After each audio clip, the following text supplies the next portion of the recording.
Sebagai rangkaian Hari Anak Nasional merupakan momen penting dalam memenuhi hak-hak anak yang terabaikan. Oleh karena itu, ratusan anak bersama orang tuanya melakukan kampanye dengan berjalan kaki di seputaran Bundaran Hotel Indonesia pada Minggu pagi dengan membentangkan berbagai spanduk.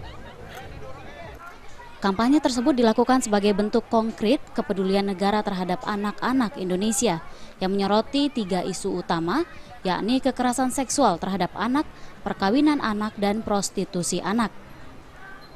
Menteri Negara Pemberdayaan Perempuan dan Perlindungan Anak Yohana Yambise menghimbau kepada seluruh masyarakat untuk meningkatkan kewaspadaan dan kepedulian terhadap maraknya kasus kekerasan yang menimpa anak-anak dengan berbagai macam modus. Khususnya kekerasan pada anak, Yohana mengatakan perlunya penanganan secara masif yang melibatkan berbagai pihak yang perlu dilakukan guna mengantisipasi timbulnya berbagai macam kekerasan pada anak. Deklarasi ya? Betul. Deklarasi Hari Anak Nasional untuk peduli anak. Jadi untuk masyarakat bisa peduli anak. Karena poin yang kira-kira akan diinformasikan itu apa aja sih sebenarnya?